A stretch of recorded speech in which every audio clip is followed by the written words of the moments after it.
அனைவருக்கும் வணக்கம். Astro spiritual YouTube சேனலிலிருந்து ராம் தர்ஷன் பேசுகிறேன். எல்லாம் வல்ல இறை பரம்பொருளை வணங்கி இன்றைய பதிவை பதிய இருக்கிறேன். இன்றைய பதிவு அமாவாசைக்கு பிறகும் பௌர்ணமிக்கு பிறகும் வரும் திதி பாட்டிமை பிரதமை என்று கூறுகிறோம் இல்லையா? அந்த பாட்டிமை என்கிற பிரதமை திதியை சுபகாரியங்கள் செய்வதை தவிர்க்கிறோம். ஏன் அந்த காரியத்தை எந்த காரியத்தையும் நாம் அந்த பிரதமை பாட்டிமை செய்வதில்லை? பெரியவர்கள் நல்ல காரியங்களை செய்யக்கூடாது என்று சொல்கிறார்கள். ஏன் என்று இந்த பதிவில் பார்க்க இருக்கிறோம். அமாவாசை இருந்தாலும் பௌர்ணமியாக இருந்தாலும் அடுத்த நாள் பிரதமை திதி. பிரதமை திதியில் எதுவும் செய்யக்கூடாது என்பார்கள். இதனை ஒவ்வொரு கிராமத்திலும் பாட்டிமை, பாட்டிமுகம், பிரதமை என்றெல்லாம் பலவாறாக அழைப்பார்கள். கதிர்வீச்சு குன்றுவதால் அன்று எதையும் செய்யக்கூடாது என்பார்கள். இருந்தாலும் அமாவாசைக்கு மறுநாள் தான் மிகவும் மோசமானது. அன்றைய தினம் எதையும் செய்யக்கூடாது என்பார்கள்.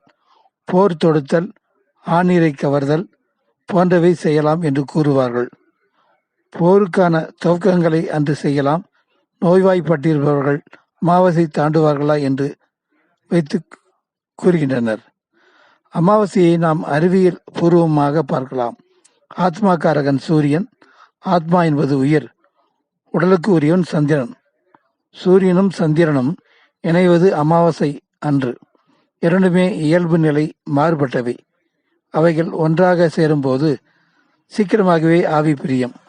அதனால்தான் அமாவாசை, அதற்கு முதல் நாள், அமாவாசைக்கு மறுநாள், பிரதமை திதிகளில் உயிர் நீப்போரின் எண்ணிக்கை அதிகமாக இருக்கும். அதற்கு காரணம் ஆத்மாக்காரனாக சூரியனுடன் மனோகாரகன், உடலுக்கான காரகன் சந்திரன் நெருங்கும் போது உடலின் வலிமை, உணவு உட்கொள்ளும் திறன் குறையும். ஏதோ ஒரு அசௌகரியம் உண்டாகும். திடீர் மாரடைப்பு எல்லாம் உண்டாகும். அதனால்தான் அமாவாசையை தாண்டுமா என்று சொல்கிறார்கள். அமாவாசை, பௌர்ணமி, அடுத்த நாள் பிரதமை அன்று விரதம் இருப்பது விசேஷமானது. இந்த விரதத்தில் நாள் முழுவதும் உபவாசம் இருக்க வேண்டும். வலக்கையில் ஜபமாலை, கரண்டி, இடக்கையில் கமண்டலம், உத்தரணி கொண்டு ஜபம் இருக்க வேண்டும். இன்றைய தினம் விரதம் இருந்து பகவானுக்கு பாயச நிவேதனம் செய்ய வேண்டும்.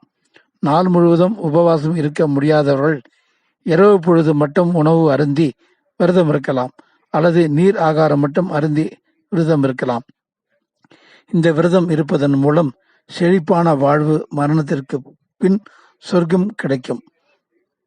அதற்காகத்தான் இந்த பிரதமை என்கிற